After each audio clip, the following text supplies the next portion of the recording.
Ендеше бүгінгі менің алғашқы сөз бастайтын тақырыбым кітап оқыған озар деген тақырыпта сіздерге сәл де болса кітап оқуға құштарлығыңыз оятады деген оймен осы тақырыпты таңдадым. Келесі слайд қоса бересіз. Менің ең алғашқы кітабым оқыған, мен мектепте үздік оқыдым, жақсы оқыдым. Ең сүйікті сабақтарымның бірі қазақ тілі мен әдебиеті болды. Өздеріңіз мектеп бағдарламасындағы біз барлығымыз кітап оқимыз, Ақбілек, Қамар, тағы қандай, Мұхтар Әуезовтің шығармалары, Көксерек, Қараш деген сияқты. Енді бірақ ол кезде неге екенін білмедім, менің кітап оқуға қызығушылығым аса ашылған байқамадым. Бірақ ең алғаш бірінші курста оқыған кезде мен алғаш осы «Махаббат қызық мол жылдар» деген кітап барлықтарыңызға таныс шығар. Осы Әзілхан Нұршайықовтың кітабын оқыған кезде кітапқа деген махаббатым ашылды. Ол қалай болды? Ағылшында мындай бір нақыл сөз бар екен. You are never alone when you are reading a book дейді. Яғни ең алғаш бірінші курста мен әпкелеріммен бірге тұрдым. Одан кейін олар 4-ші курс бітіріп кеткенде жалғыз қалдым. Соңғы айда бітіру керек болды. Оқудың каникулдың алдында жатақханада бір ай тұруға тура келді. Өйткені мен әпкелерім практикаға кеткеннен жалғыз қалдым. Сол кезде адамда психологияда екі түрлі тип бар. Экстраверт, интроверт дейді. Білесіздер ме, қыздар? Кім біледі? Дұрыс.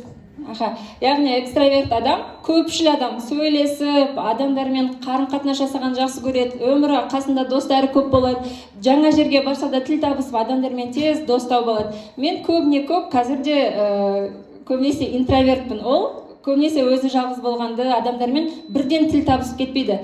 Әбден үйреніп, белгілі бір уақыт өте келгеннен кейін ол адамның мінезіне қарап ашылатын адамдардың бірі мен болдым. Сол кезде бірден мен ол жатақханаға сіңісе алмадым. Сол кезде менің қасымда қазақ тілі әдебиеті факультетінде оқитын қыз болды да, полкасында көп шығармалар болды. Сонда ең алғаш осы кітапты алып, кітапқа деген махаббатым ашылған болатын.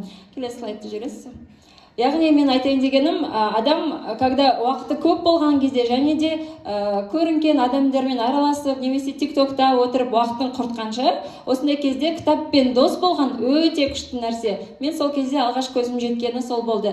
Одан кейін ақырындап келе қазақтың шығармаларын бітіргеннен кейін мен қазір біз қазақи ортадамыз, бәріміз қазақпыз, сіздер орысты көп кездестірмейсіздер, сіздерге комфортно болып отыр. Мен де дәл солай қазақы отбасынан шықтым, көршілерім бәрі қазақ мектебінде оқыдым. Орысша практика мүлде аз болды. Ал университетке барғанда мен университетте активист болдым, шаралардың бәріне қатыстым. Ол жақта жан-жақтан қаладан келген балалар, орыс мектебінен келген балалар көбінесе орысша сөйлейді. Орысша сөйлеген адам бірден көзге түседі. Олармен араласуға кішкене қысылып, тағы да менің интроверттік қасиетім ояна бастады. Сол кезде мен орыс тілінде қалай дамытсам екен деп өзім көп ойландым да, кітаптарды оқи бастадым. Ең алғаш орысша классикаларды оқыдым. Мынандай ескі кітаптарды, Лев Толстой сияқты авторлардың кітаптарын классика деп айтады, білсеңіздер. Ең алғаш классика осы байырғы заман балдар болған кездегі Англиядағы Анна Каренина, сол кезде түрлі балдар болған, сол кездегі қиял қажайып күшті, бір өзім сондай историяға кетіп күшті болып өзім ұнап, бір жағынан менің воображением де дамып, бір жағынан тілім дамып, сөздік қорым да ұлғая бастады. Яғни орыс тілі кітаптарға махаббатым оянды. Ол маған не берді? Ол мен сауатымды аштым орысша. Мен негіз мектептен өзім грамотный адам, бірақ одан да қазір орыс тілден біреудің несін көрсем, сразу бірден мен қателерді сразу кімнің қате жазып тұрғанын, мелкий қате болса да көзіме оттай басылады. Себебі мен оның барлығын кітап оқу арқылы сауатымды аша алдым деп айта аламын.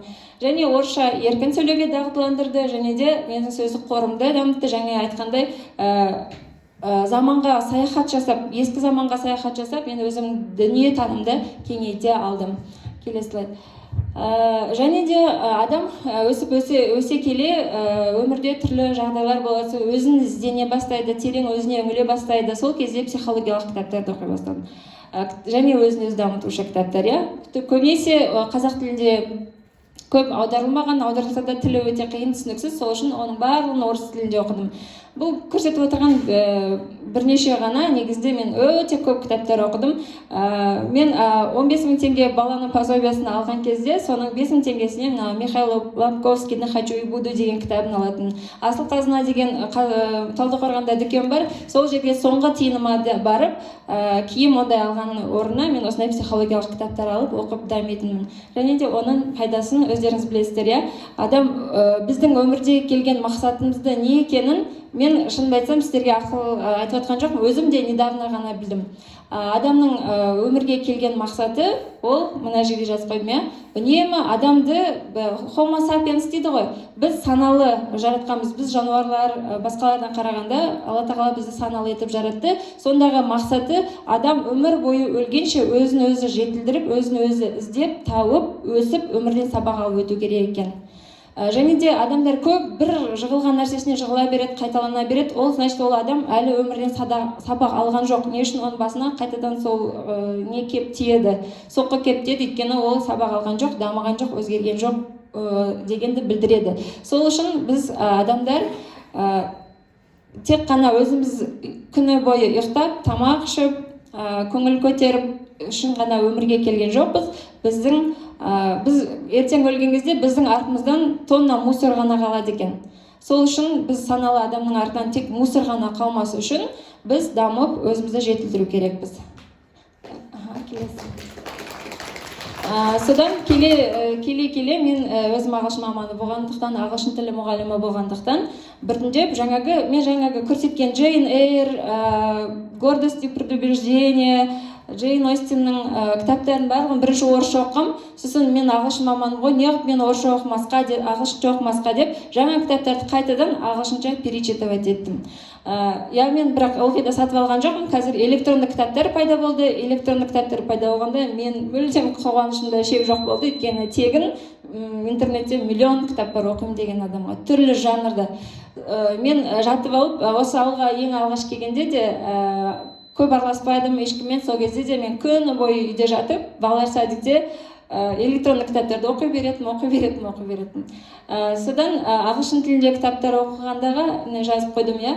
Адамдар кітап оқу арқылы тегін саяхат жасай алады. Және тек қана елдерге ғана емес, уақытқа саяхат жасай алады. Уақыт кеңістігі ол жерде жоқ. Сен 20 ғасырға түсесің, 19 ғасыр, 16 ғасыр, тіпті алдымыздағы 22 ғасырға да футуристический кітаптар оқысаңыздар, болашаққа да саяхат жасауға болады. Және де сыни тұрғысынан ойлау, қазір көп адамдар мені идея сұрайды, мектепте болмасын, жан-жақта болсын. Неге? Себебі мен кітап оқу арқылы деп айталам, воображение, идея деген дамиды. Адамның ойлау қабілеті ұшталады, ұшқырлана бастайды, түрлі идеялар келе бастайды. Яғни кітап оқу арқылы мен өзімнің сол қабілетімді де дамыттым, және креативтілігімді. Одан кейін мен өзім жалғыз оқи бермей, мен неғып осы кітап оқу адамдарға үйретпеске деп осындай ой келді. Неғып мен жалғыз оқимын, мен неғып адамдармен бірге бөліспеске деп, естеріңіз болса, ең алғаш осы Гагариннің мектебін каникул болды, как раз осы күздік каникул. Сол кезде карантин болып жатқан, онлайн шығып жатқан, айттым, кім оқиды осы екінші болмас кітабын бірге оқиықшы балалар дегенде, бізге қосылды Жайнасын, Қарақат, Ернұрсламбек бітіріп кеткен, Айолым, барлық мен постта жазыппын, өзім бағана Гагаринін тауып алдым, 17 оқушы қатысып, оны аяғына дейін кітапты аяқтаған жоқпыз, өйткені бір апта ғана болды ғой, каникул. Сол кезде почти жартысына келді, Жайнасын. Сол кезде ең белсене қатысқан Қарақатқа мен осы екінші болма кітабын сыйлағам. Отыр ма? Қарақат бар ма? Жоқ па? Оқып бітірген шығар деп үміттенемін. Одан кейін мен интернетке Инстаграм арқылы шықтым. Гаухар қатысты, Мадина қатысты, ағылшынша кітап оқи бастадық. Басында тегін оқыттым, арасында бір 1000 теңгеге, 500 теңгеге де оқытқан кездерім болды. Сіздер білесіздер ме, мен осы ағылшын кітабын оқытқан кезде маған осы Қазақстан бойынша жан-жақтан мұғалімдер қатысты. Шымкенттен, Қызылордадан, Атыраудан. Кейін олар қазір күнге дейін маған жазып тұрады, бір идея сұрап, бірдеңке сұрап, кітаптар сұрап, сізде осы неше түрлі кітаптар бар еді ғой деп. Ол мені кеңейтті. Мен кішкентай осындай Қазақстанның бір Суықсай деген жерінде отырсам да, менің шекарам суық саймен шектеліп қалған жоқ, бүкіл Қазақстанды осы менің марафондарым қамтыды. Оның барлығы осы маған кітап оқу арқылы және кітап оқу марафон жасау арқылы келді. Мына жақта сол мен кітаптармен бөліскендерім, отзывтар барлығы, тапқан нелерім, скриншоттарым салдым. Негізі біз ағылшын тілде, жаңа артқа басыңызшы, ағылшын тілде 10 шақты кітап оқу марафоны өтті. Міне Forrest Gump деген кітапты оқыдық, Sense and Sensibility деген кітапты оқыдық, Покахонтас дегендерді оқыдық. Одан да көп кітап оқыдық, но мен соткамда сақталған скриншоттар осы екен. Жақсы, келесі слайд.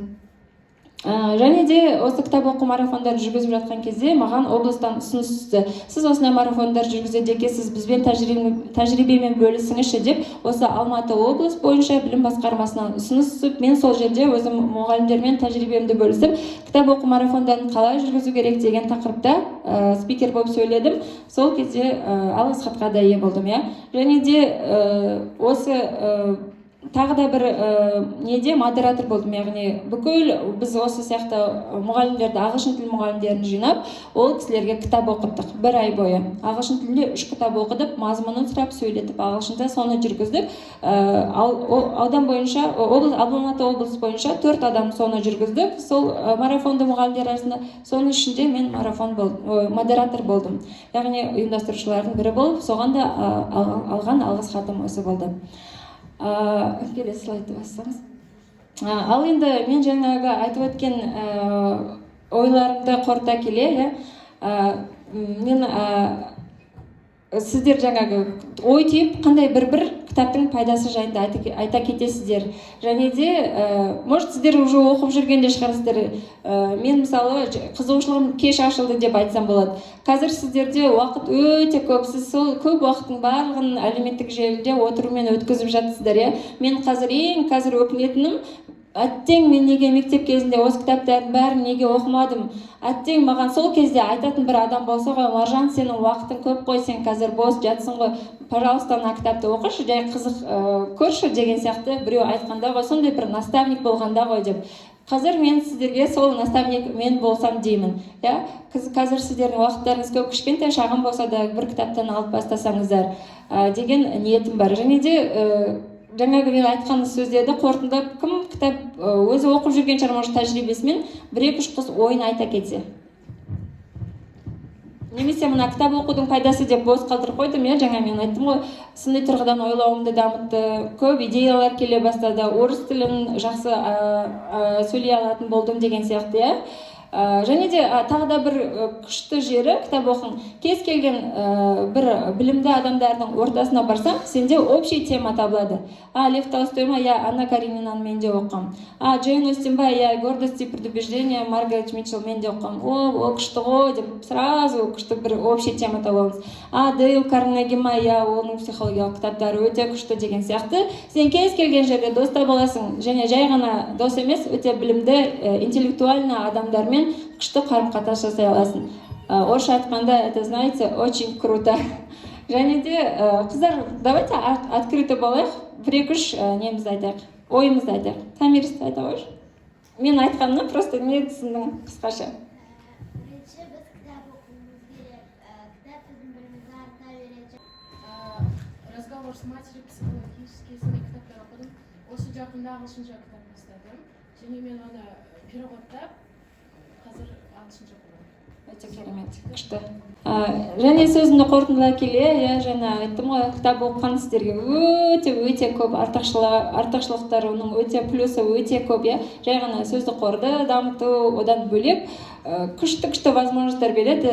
Және де айтқым келгені, егер де сіз осы менің сөзімнен кейін қызығушылығыңыз ашылып жатса, біз Юрий Гагарин атындағы мектептің инстаграмы бар ғой барлықтарыңызға. Сол жерде анау көк образование дегеннің астында ссылка тұр. Сол жерге электронды кітаптарды салып қойдым. Оның ішінде ағылшынша да бар, орысша да бар, қазақша да бар, психология да бар, детский кітаптар да бар. Және де мен мүмкіндігім болған сайын оның қорын толықтырып отыра беремін. Кездескен кітаптардың бәрін сол жерге салып отырып, сол каналға тіркеліп алып, кітаптарды тегін уақыттарыңыз болғанда оқи берсеңіздер болады. Және де жаңағы бірнеше қысылмай өз ойларын жеткізе білген қыздарға мен кішкентай шағын тосым сыйым бар. Тамирис, Мархабат, тағы да кім сөйледі, Шұғыла. Бұл жай ғана кітаптар емес, бағана айтқандай, мына екі кітапты Асыл қазынадан сатып алғам. Мына Розовый Луиза Хей деген психологтың кітабын мен Санкт-Петербургтан сатып алғам. Бұны жоғалтпай сақтасаңыздар, кейін қазір оқуға қызығушыларыңыз ашылмаса да, кейін бір алда өмірлеріңіз көп қой, сол кезде оқырсыздар деп үміттенемін, сақтап жүрсеңіздер деп сенемін. Және де Айнұр Тұрсынбаева деген тоже психолог, ақын апайымыздың кітабын мамаларыңызға да оқытуға берсеңіздер болады. Қазір